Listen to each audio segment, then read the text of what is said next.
لمدة كان في النية إنتاج محتوى يتحدث عن نطفة البعث القذرة، صبي السفارة الأمريكية ربيب البرزاني، قحطان عدنان المشهداني على قول والبديري على قول آخر، إلا أننا شغلنا عنه بمن وراءه فغضضنا الطرف عن الدرجة كما عرفه إياد السماوي. هذه الأيام وبعد أن أصدرت محكمة تحقيق الكرخ المختصة في قضايا النشر والإعلام أوامر قبض ومنع سفر وفق أحكام المادة 433 من قانون العقوبات بتهمة المحتوى السيء وتجاوز الأعراف والقوانين في آداب الحديث العالمية. نورد هذا المحتوى إدراكا منا أن هذا الإمع إنما هو مروج من مروجي مشروع كسر أعواد الفضيلة والفطرة السليمة بمعاول إشاعة الفاحشة والشذوذ والنيل مما يمت للشريعة الإلهية بصلة. المشروع الذي تتبناه الإدارة الأمريكية عبر الصندوق الوطني للديمقراطية والوكالة الأمريكية للتنمية الدولية. نزيل حي البياع الذي طهر من نجسته، طريد حي الشعلة ببغداد من قبل والهارب إلى أربيل، والمتزوج من نجمة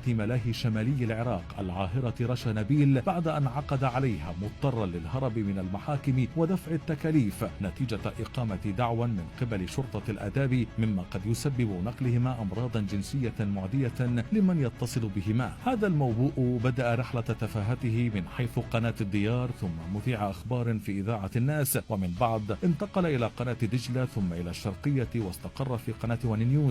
ولم يكن لديه شغل شاغل في قنوات الفتنة تلك سوى النيل من أبناء الجنوب والفرات الأوسط وكل ما يمت للدين والخط الحسيني بصلة. ولا عجب، فما الذي تتوقع من ديوث يخرج من علبة ليل برفقة إحدى بنات الليل وهو يصرخ بصوت عال: هذه زوجتي؟ ما المتوقع من مريض نفسي بحسب تقرير طبي عثر عليه في محفظته بعد إلقاء قبض نفذ بحقه؟ ما المتوقع من ربيب أسرة قذرة لا يعرف لها أصل ولا فصل دفعت به إلى عالمنا مع أخ يتعاطى المخدرات وحبوب الهلوسة فضلا عن الخمر على مدار 24 ساعة؟ ما المتوقع ممن تسبب بموت طفلة لسرقته ما جمع لأجل علاجها من مال وأنفقه في علب الليل بدبي؟ ما المتوقع من سافل ارتبط ب5 نساء ثم هرب تاركا خلفه أطفالا صغارا من دون أن يدفع تكاليف معيشتهم أو مساعدتهم؟ ما المتوقع من مأبون هو أنجس مما يخرج من بطنه؟